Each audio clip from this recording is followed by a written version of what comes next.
Our law firm, Human Rights Law Alliance, is a law firm that runs legal matters and cases and provides advice in the areas of religious freedom and freedom of speech, thought, and conscience. So wherever Christians are facing hostility for their faith, we want to be involved, and we do get involved.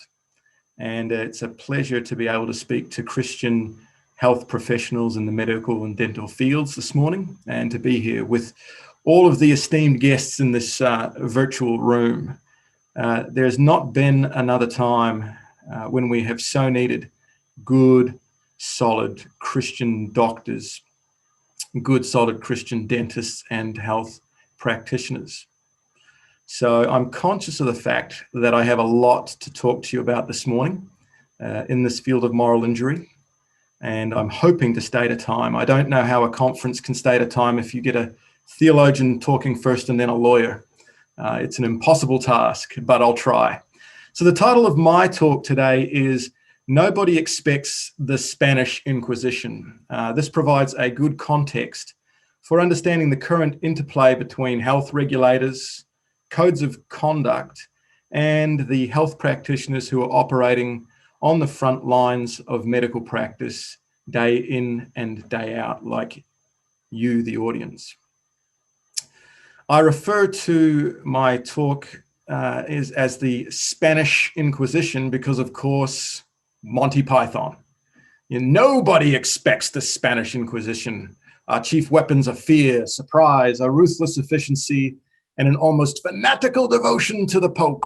If you've never seen the skit, then really you have not truly developed your moral character properly. So health regulators have extraordinary powers to determine what are offences of heresy by medical practitioners. And in the case of doctors whose political and religious convictions don't align with the latest cultural ideology, these sins, when committed by doctors against the latest zeitgeist, are not just considered venial and capable of forgiveness, but are considered mortal and worthy of most serious punishment. You all, as health practitioners, are bound increasingly by codes of conduct and the ever-proliferating policies that are put out by regulators like APRA and the medical board, the dental board, all of the boards. Now, these regulators are increasingly shifting their focus to curbing freedoms with regulation of far more than just clinical care, professional ethics. And what I hope to bring you through today is an exposure of the increasing creep of critical theory concepts and political ideologies about issues like cultural safety and colonization and systemic racism that are creeping into the standards that bind doctors. Because these standards are becoming increasingly politicized, there is a real sense in which they are going to start to overreach into practitioners' personal lives and censor their fundamental freedoms. And for Christian practitioners, this is a real and genuine concern. Christian practitioners do face the risk of moral injury from the binding of their conscience by standards which are inconsistent with what they believe. Doctors will be facing profound psychological distress, which results from the choice about whether they speak about what they believe, speak truth into the public square on issues on which they feel strongly, or whether they violate their own moral and ethical code, either by assenting to things that they do not believe, or by keeping silent, knowing that they need to keep their head down and stay out of trouble. A lot of times, what they are called to subscribe to is fundamentally inconsistent with their deepest held convictions about life, about identity, about truth, about goodness, and about what constitutes proper healthcare. And this really is moral injury. It's injury to force a person to call what they believe to be true, not true, and vice versa. I mean, there's a good reason why in the much quoted book 1984 by George Orwell, one of the key elements of torture in breaking the lead character down is forcing him to declare that 2 + 2 = 5. There is direct injury caused when you claim to control the objective reality of a person. Look, that all sounds overly dramatic, doesn't it?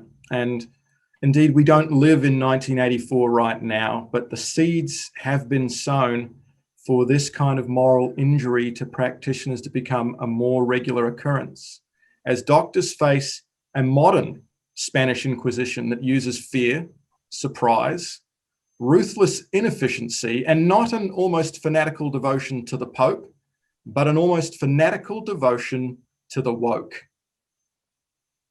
So let's talk about three things. I want to tell you the story about Dr. Jereth Cock, a real and tangible case of moral injury and more that has occurred to a good Christian medical practitioner in Victoria who's been targeted by regulators. I want to tell you a bit about the National Health Practitioner Regulation Laws and how they give you a framework for the discipline, suspension, and striking off of medical practitioners. And I'm going to give you an overview of recent changes to last year, the APRA social media policies, and this year in October to the code of conduct that governs all practitioners, and how they are increasingly becoming mechanisms for censorship and suppression of deeply held beliefs. So I want to tell you about Dr. Jereth Cock first off.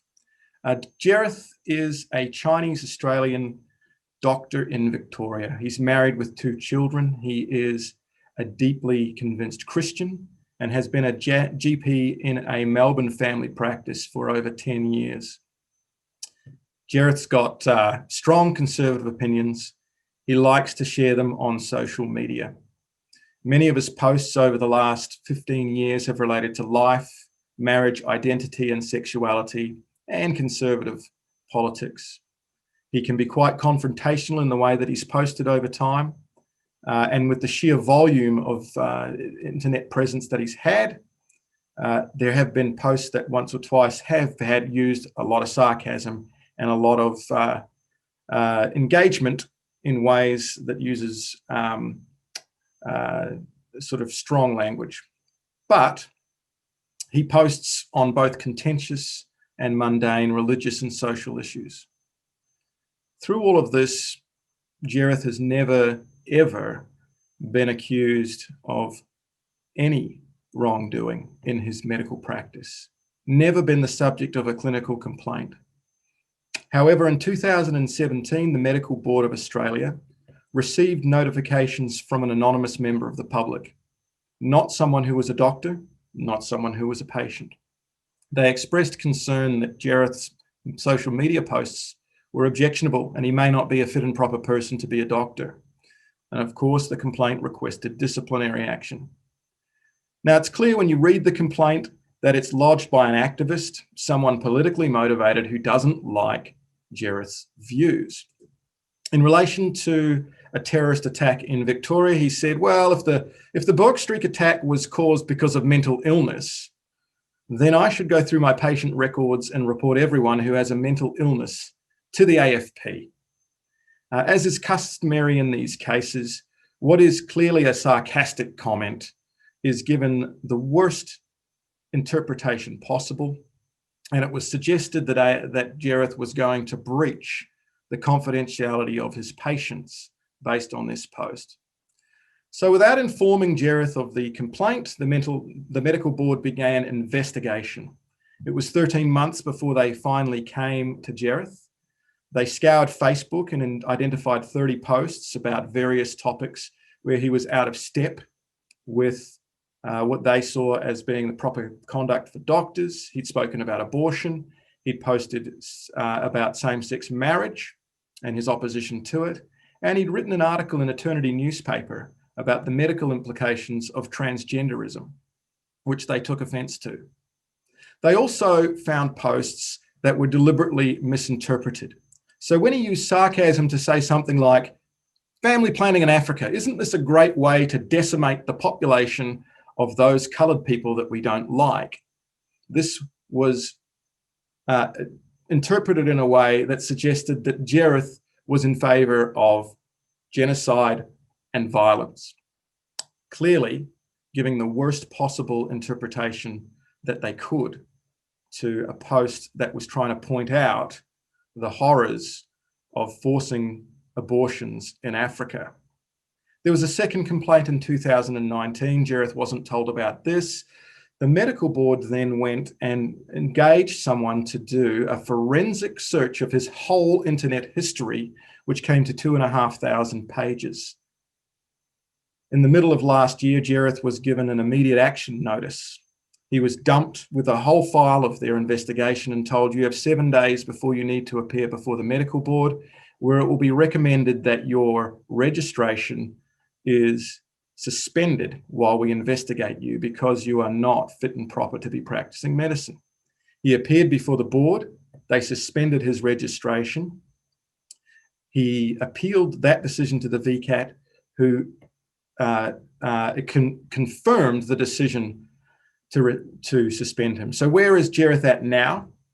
Well, he's still under investigation by the medical board in relation to his internet posts. At the end of that, he expects that the medical board will be seeking to strike him off the register. So effectively what's happened is he's not been able to practice medicine for a whole year. He's not been able to work, and this has destroyed his practice and ruined him financially. I mean, the matter has also been very time-consuming and stressful. And he has to come to terms with the fact that the medical board is going to be gunning for him permanently to be struck off. During the investigation, Dr. Koch has been forced to completely abandon social media, not just posting about contentious issues, but any posts with his church groups, with supporters, or anything has been taken off the table for him by his lawyers. Plus, as he prepares with his insurance lawyers to defend what is going to be a strong action against him by the medical board,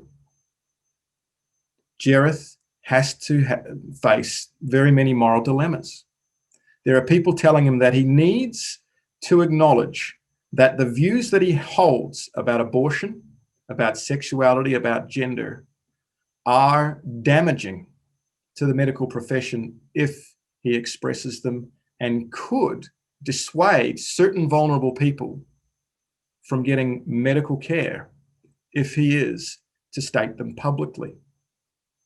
Increasingly, there's the subversion of the moral calculus, where the fundamental beliefs of a doctor are pushed lower down the scale, and hypothetical harms that could be caused to a vulnerable person of society are pushed up to be of primary importance. And unfortunately, Jereth's case is not an isolated example. It is the most extreme and flagship case, but there are doctors of deep Christian conviction everywhere who are being investigated by the medical board for very banal comments that they put on the internet, and being forced into ridiculous conditions like education, seminars, oversight, that really are used to silence their opinion and their voice in the public square. So how does all this happen? Well, we have a national law. We have a health regulator in Australia, that's AHPRA. I'm sure that everyone here is very familiar with those who regulate them, and if you're not, you should become familiar.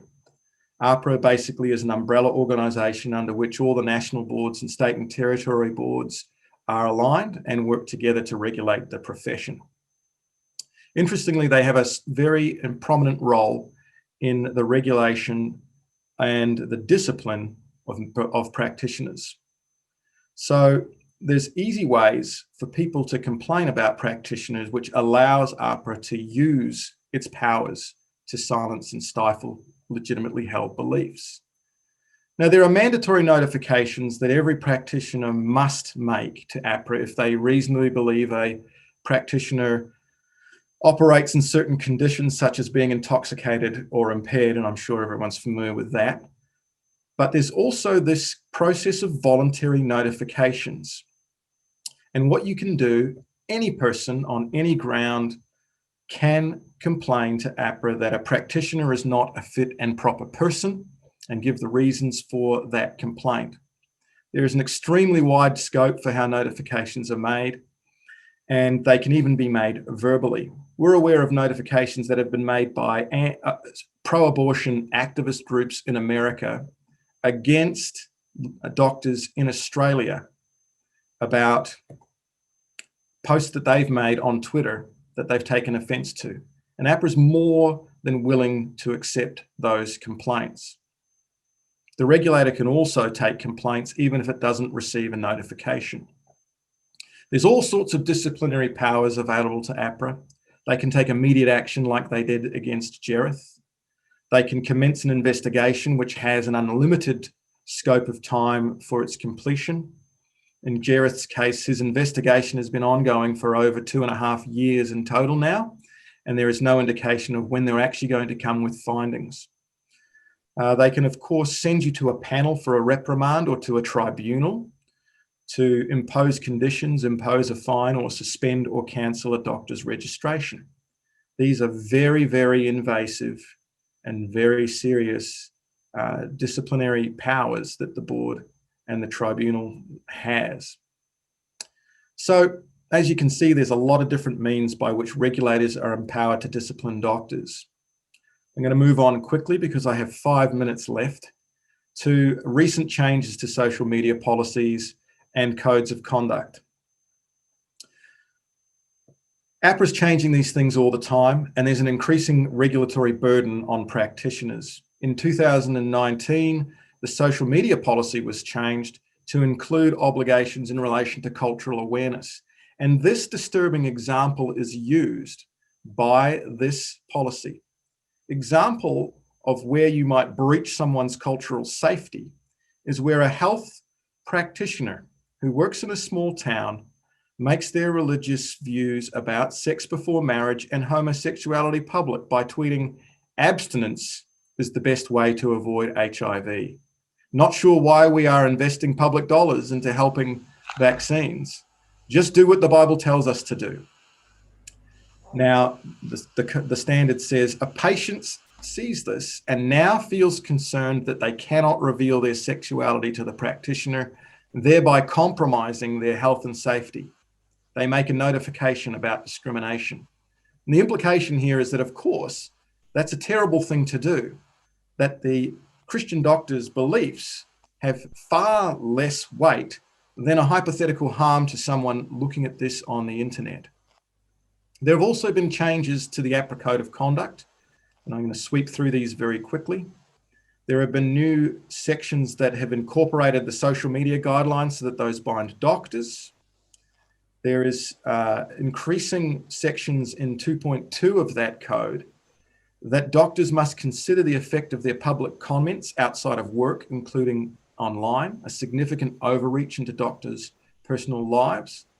The concept of cultural awareness has been turned into cultural safety.